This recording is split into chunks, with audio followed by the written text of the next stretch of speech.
It's easy to focus on what's wrong in life, what you don't have, how big your obstacles are. But if you're not careful, you will lose sight of all the good things God has done for you.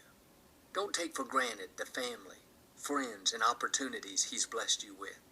If you're in such a hurry and so stressed that you fail to appreciate the gift of today, you'll lose your joy and your ability to be happy every day of the week. It's all about keeping things in perspective. Business may be slow, but it's the wrong perspective to think, I'll never make it.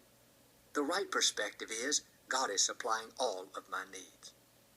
If you're going through a disappointment, the wrong perspective is, I should have known this would happen. I never get any good breaks. No, the right perspective is to believe that when one door closes, God will open up another door. You can put two people in the exact same circumstances, and one will be complaining, negative, just enduring life, while the other will be happy, grateful, and enjoying life. What's the difference? Their perspective. It's how each chooses to see the situation. We all have burdens that can steal our joy and cause us to be sour. But if we're going to live happy, we need the foundation of a grateful spirit. I've learned seeds of discouragement cannot take root in a grateful heart. If you are unhappy today and lost your enthusiasm, the quickest way to turn that around is to be more grateful. Instead of looking at what you don't have, thank God for what you do have. Instead of complaining about what's wrong, thank God for what's right. I've talked to many people who've gone through disappointments. They've lost their jobs, their marriages, their health. It's difficult for them to see any reason to be grateful. But really, it's a matter of perspective. I heard of a man who complained that he didn't have any shoes until he met a man who had no feet. His perspective changed. He thought, you know what? Maybe I don't have it so bad. The truth is, somebody in the world would gladly trade places with you. Somebody would love to be able to breathe like you. Somebody would love to be able to walk like you. Somebody would love to be living where you live.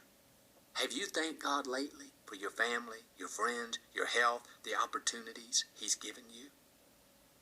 If you're complaining about where you are, you won't get to where you want to be.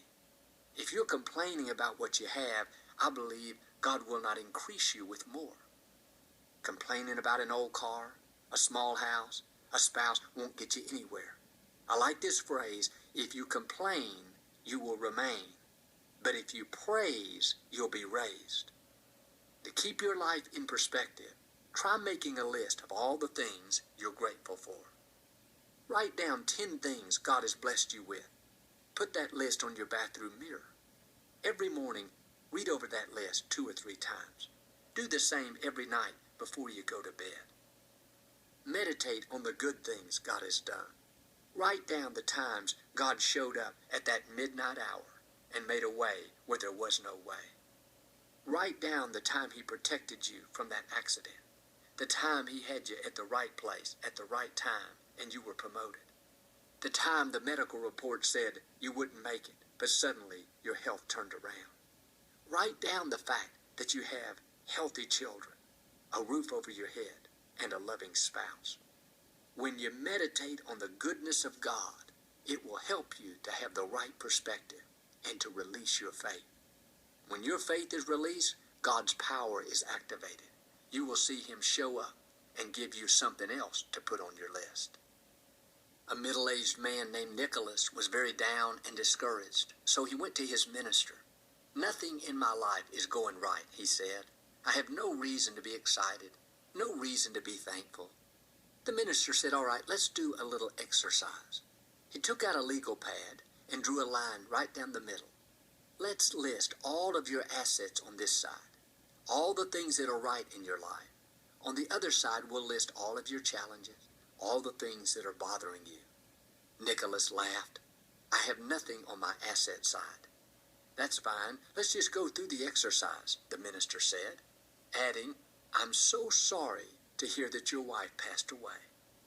Nicholas looked up abruptly. What are you talking about? My wife didn't pass away. She's alive and healthy. The minister calmly said, oh, and he wrote down on the asset side, healthy wife. Next, the minister said, "Nicholas, I'm so sorry to hear that your house burned down." "My house didn't burn down," he said. Again, the minister calmly said, "Oh," and he added, "place to live on the list of assets." The minister was on a roll. "Nicholas, I'm so sorry to hear that you were laid off from work." "Pastor, where are you getting all this nonsense? I have a good job." The minister wrote, "A good job" on the list of assets. Finally, Nicholas took the list. "Can I see that?" After looking it over, he added a dozen more assets that had been taken for granted instead of being grateful for them. Nicholas left the minister's office with a much different attitude. What was his problem? He just needed to change his perspective.